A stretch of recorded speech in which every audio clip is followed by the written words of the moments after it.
यदा यदा हि धर्मस्य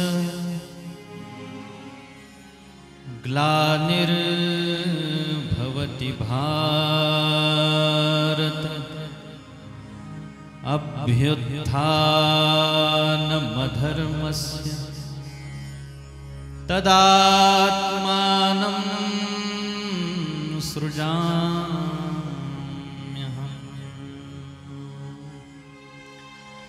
परित्राणाय साधूनां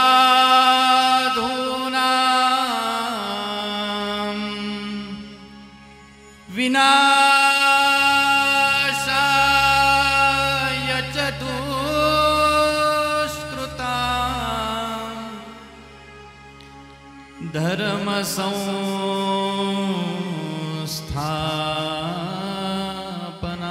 धर्मसंस्थापनार्थाय संभवामि युगे युगे।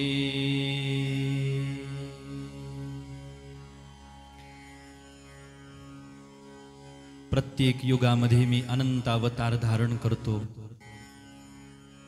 प्रत्येक युगामध्ये विशिष्ट नाम, विशिष्ट लीला, विशिष्ट अशा प्रकारचं कर्म मी संपन्न करत असतो।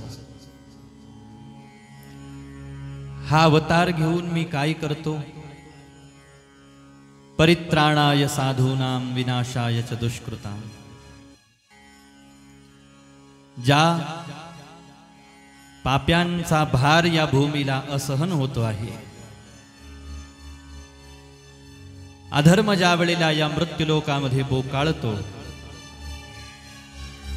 पृथ्वी माता ज्या वेळेला साधू सज्जनांचं दुःख पाहू शकत नाही,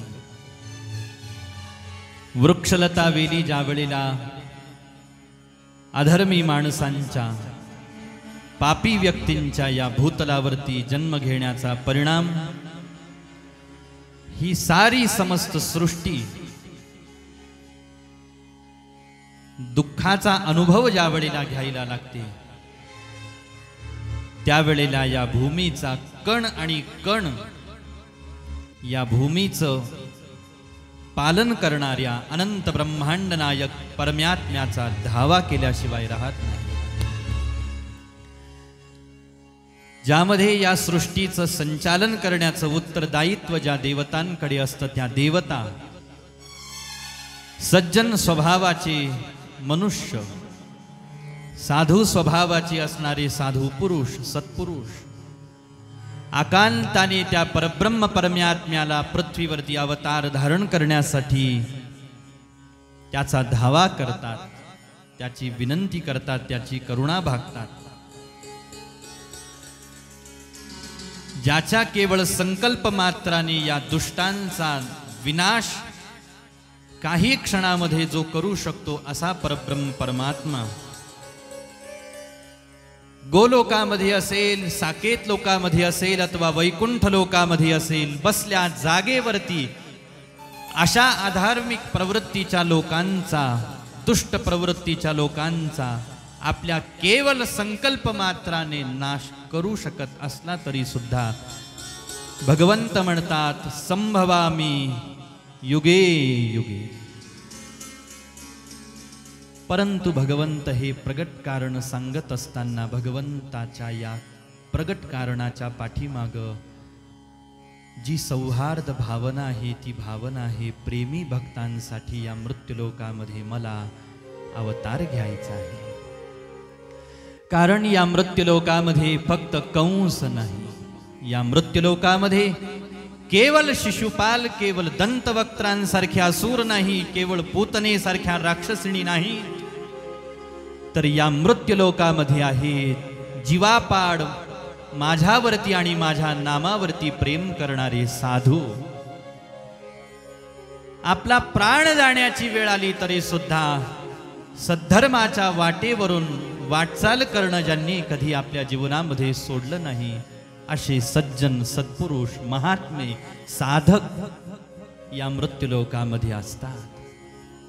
भगवंत एवढं सुंदर रूप धारण करून, एवढं साजरं गोजरं रूप धारण करून असुरांना मारण्यासाठी काय येतील हो? असुरांना मारण्यासाठी भगवंत येतात तर शंख चक्र गदा पद्म आपल्या हाती धारण करून येतात.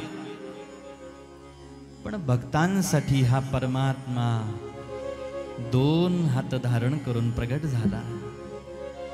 आणि या 2 हातामध्ये त्यांनी काय धारण केलं? बांसुरी. त्यांनी वेणू धारण केला. का? वेणू शस्त्र आहे का? एका बाजूला कारण सांगताना तो काय सांगतो? परित्राणाय साधूनां विनाशाय च दुष्कृताम. मग दुष्टांचा नाश करण्यासाठी वेणू काही शस्त्र आहे का? नाही महाराज, वेणू शस्त्र नाही. मग वेणू काय आहे? त्याने आपल्या हातामध्ये धारण केलेला वेणू हे त्याच्या अंतःकरणामध्ये भक्ताच्या संबंधात असलेल्या परम माधुर्याचं प्रतीक म्हणजे भगवंताच्या हातातला वेणू आहे. आणि हा वेणू त्याने धारण केला असेल तर तो केवळ प्रेमी भक्तांसाठी धारण केलेला आहे. आपलं जीवन धन्यतेकडे वाटचाल करत आहे हे साधकाने भक्ताने कधी समजून घ्यावं.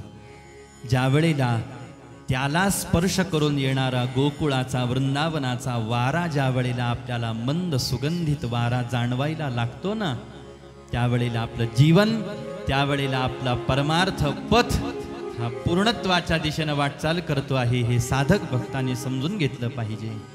नुसता त्याच्या शरीराला स्पर्श करून आलेला मंद सुगंधित वाराच नाही महाराज, गायीच्या खुराची धूळ जी त्याच्या कुरळ्या कुरळ्या केसावर उडालेली आहे ना, त्याच्या केसाला स्पर्श केलेली ती धूळ ज्या वेळेला आपल्या अंगावरती येऊन पडेल त्यावेळेला आपण त्या परमोच्च प्रेमाचा आनंद घेऊ. हे त्याच्या पाठीमागचं रहस्य आहे. नुसती धूळच नाही महाराज, या मंद सुगंधित वाऱ्यासोबत गायीच्या खुरांची धूळ जी त्याच्या केसांवरून आपल्याकडे जो वारा उडवतो आहे, त्या वाऱ्यासोबत सुमधुर मंगल अशा प्रकारचा वेणुनाद आपल्या कानावरती ज्या वेळेला यायला लागतो ना, जो वेणुनाद यमुनेच्या वाळवंटामध्ये कदंब वृक्षाला आपली पाठ टेकवून पायाला ज्याने आढी मारलेली आहे, आपल्या अधरावरती ज्याने तो वेणू धारण केलेला आहे आणि सुंदर वेणुवादन जो करतो आहे, त्याच्या वेणूचा नाद ऐकून सारी सृष्टी ही अचल होऊन गेलेली आहे, स्थिर होऊन गेलेली आहे. एक आल्हाद, एक मोद सृष्टीच्या कणाकणातून बाहेर पडतो आहे. यावत जीव मात्राला ज्या वेणूचा नाद ज्यांना ज्यांना श्रवण करायला प्राप्त झाला त्यांच्या त्यांच्या हृदयामधून तो आनंद बाहेर पडतो आहे महाराज. तो परमानंद, तो ब्रह्मानंद प्रेमी भक्त अनुभवत आहे. आणि प्रेमी भक्तांनी जे सुख जो अनुभव घेतलेला आहे तो तुम्हाला मला घेणं ही आपल्या जीवनाची पूर्णता आहे, हे आपल्या जीवनाचं साध्य आहे, हे आपल्या जीवनाचं ध्येय आहे. असा जो ज्याने वेणू धारण केलेला आहे, हा गोकुळामध्ये येऊन नाना प्रकारच्या लीला करतो आहे, नाना प्रकारच्या खोड्या करतो आहे. आणि आपल्या हास्याने, आपल्या विलासाने, आपल्या नेत्रकटाक्षांनी, आपल्या शब्द माधुर्याने, आपल्या लीला माधुर्याने, आपल्या सर्वांग सौंदर्याने जो गोकुळ वृंदावनातल्या मथुरेतल्या भक्तांच्या हृदयाचा वेध घेतो आहे, चित्त ज्याच्या या माधुर्याकडे वेधलं जात आहे महाराज, हे त्यावेळेलाच वेधलं असं नाही, तर ज्या वेळेपासून हे रूप याने धारण केलेलं आहे ना, त्यावेळेपासून अविरत हा बाळकृष्ण असाच साऱ्यांना वेड लावतो आहे. थोडं फार शहाणपण तुमच्या माझ्यामध्ये राहिलं असेल ना, हे तेवढं सुद्धा त्याने हरण करून टाकावं. आणि जसं त्याच्या प्रेम माधुर्यामध्ये सारे भक्त मदमस्त झाले महाराज, तसं वेड पण त्यांनी आपल्याला दान करावं. याच्यासाठीच हा तुम्ही मी करत असलेला अट्टहास आहे. म्हणून आपल्या कल्पनेच्या माध्यमातून असो, शब्दांच्या माध्यमातून, श्रवणाच्या माध्यमातून असो, भक्तांनी त्याचं जे रूप पाहिलं ते रूप पाहण्याचा प्रयत्न, आणि हे रूप अनंत वैशिष्ट्यांनी, हा अवतार अनंत वैशिष्ट्यांनी भरलेला आहे.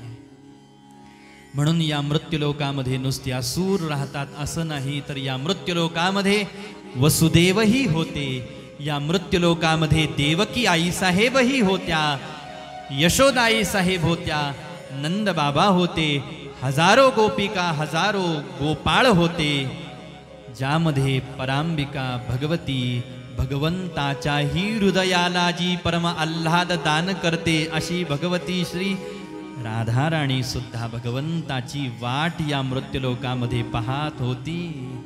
आणि म्हणून बसल्या जागेवरती जरी आपल्या संकल्प मात्राने असुरांचा विनाश जे अनंत सामर्थ्यशाली परब्रह्म परमात्मा करू शकतात, ते परमात्मा असुरांनाही भय उत्पन्न करेल असं आपलं रूप आवरून भक्ताला जे प्रिय आहे असं सुमधुर माधुर्याने युक्त असलेलं बाळकृष्ण रूप धारण करून प्रगट होण्याचा विचार करत आहे. ज्या वेळेला भगवंत मृत्यूलोकामध्ये अवतार घेण्याचा नुसता विचारच करत होते, तर इकडं ही सृष्टी पुलकित व्हायला लागलेली आहे. या भूमीचा कण आणि कण प्रफुल्लित व्हायला लागलेला आहे. आणि जे भक्त, ज्यांच्या भक्ती प्रतापाचा परिणाम आणि ज्यांच्या प्रेम प्रतापाचा परिणाम, की ते वैकुंठातलं, गोलोकातलं, साकेत लोकातलं परमतत्व सगुण साकार होऊन या मृत्यूलोकामध्ये अवतार घेणार होतं, त्या वसुदेवजी महाराजांची, त्या देवकी आई साहेबांच्या अवस्थेचं वर्णन तुम्ही मी काय वर्णन करावं महाराज. आणि जशी द्वापार युगामधली ही अवस्था, तशीच कलियुगामध्ये अज्ञानामध्ये अंध होऊन पडलेल्या अज्ञानी जीवांची अवस्था ही याच भगवंताच्या, याच कान्होबाच्या लक्षात आली. जसं गोकुळातलं ते सुमाधुर्याने युक्त रूप आहे ना, तसंच माधुर्याने युक्त, तसंच सुकोमल शरीर धारण करून ज्ञानदेव या नावाने विठ्ठलपंत आणि रुक्मिणी आई साहेबांच्या हृदयाला मोद देण्यासाठी, आल्हाद प्रदान करण्यासाठी प्रगट होण्याचा विचार याच श्रावण अष्टमीच्या रात्री करताय. आणि द्वापार युगामध्ये या श्रावण अष्टमीला आपलं सगुण रूप दाखवून जो आनंद वसुदेव देवकीला त्या भगवंताने दिला, तोच आनंद विठ्ठलपंत आणि रुक्मिणी आई साहेबांना भगवंत देतात, ज्यांना आपण ज्ञानदेव असं म्हणतो, जी आपल्या साऱ्या साधकांची माय आहे, जी आपल्या साऱ्या साधकांची माऊली आहे. हिचं ज्ञान पाहावं तर भले भले भले भले त्या ज्ञानाला पाहून अचंबित होऊन जातील महाराज. पण स्वभाव ज्ञान हे व्यक्तीला कठोरतेकडे जरी नेत असलं तरी सुद्धा हा ज्ञाना असा आहे, ज्याने मृदुता कशी असते ना, ही स्वतःच्या अवतरणाने जगाला शिकवली. म्हणून माधुर्य पाहायचं असेल तर ते कृष्णामध्ये जसं पाहिलं जातं, तसं ज्ञानामध्ये सुद्धा पाहिलं जातं. माधुर्याने युक्त असलेलं ज्ञान कसं असतं हे विठ्ठलपंत आणि रुक्मिणी आई साहेबांच्या पोटी जन्माला आलेल्या त्या ज्ञानदेवाकडे पाहिल्यानंतर कळतं. बाकी जगामध्ये असलेलं ज्ञान कोरडं ज्ञान आहे महाराज, शुष्क ज्ञान आहे. पण ते एक ज्ञान आणि तो एक ज्ञाना जर का आपण पाहिला, ज्याला पाहत असताना हृदय परम शांतीचा अनुभव घेतं, परम आल्हाद हृदयाला प्राप्त होतो. असे जरी आज संजीवन समाधीस्थ आहे तरी सुद्धा आजच्याच दिवशी ज्यांचं प्रागट्य पहिलं पाऊल या धरणीवरती पडलं, अशा दोनही भगवंताच्या या सगुण अवताराचं स्मरण आज या क्षणाला करत असताना आणि ती छबी, ते रूप, ते माधुर्य आपल्या डोळ्यासमोर आणण्याचा प्रयत्न करत असताना जरासं आनंदाने शांत चित्ताने बसून नामसंकीर्तन करू आणि त्यांच्या प्रगट होण्याचा हा क्षण आपल्या हृदयामध्ये आपण अनुभवण्याचा प्रयत्न करू.